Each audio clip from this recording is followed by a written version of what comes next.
দেখ ভাই, যতই বৃষ্টি পড়ুক রেনকোট কখনো নিবি না, নিলে ছাতা নিবি। কেন মানে, ওপর থেকে নিচ পর্যন্ত যে ঘাম হয়ে যে গরমটা হয়, সেটা কি সহ্য করার মতন হয়?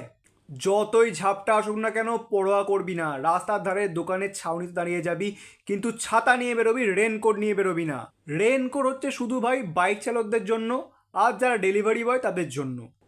না না ভাই, এখন বড় হয়ে গেছিস, রেনকোটের ঝামেলা যাস না। কিন্তু হ্যাঁ, একটা টাইমে এই রেনকোটের ভ্যালু প্রচুর পরিমাণে আমরা দিতাম। স্কুল টাইমে প্রতিটা দিন আমাদের ব্যাগে ছাতা থাকতো না, থাকতো শুধুমাত্র রেনকোট। আর সেই রেনকোট পরে আমরা যেভাবে স্কুলে যেতাম আর আসতাম, সেটা আমাদের কাছে একটা বেশ আনন্দের বিষয় ছিল। বৃষ্টিতে স্কুলে পড়ে যাওয়ার জন্য বাবা মাকে দিয়ে জোর করে রঙিন রঙিন রেনকোট কেনাতাম। আর আজকের দিনে দাঁড়িয়ে ব্র্যান্ডেড প্রোডাক্ট, অর্থাৎ অনেক দামি দামি রেনকোট চলে আসলেও মার্কেটে, আমরা সেগুলোর দিকে একবারও ঘুরেও তাকাই না। আর যদি একমাত্র বাইক থাকে তখনই আমরা সেগুলোর দিকে তাকাই।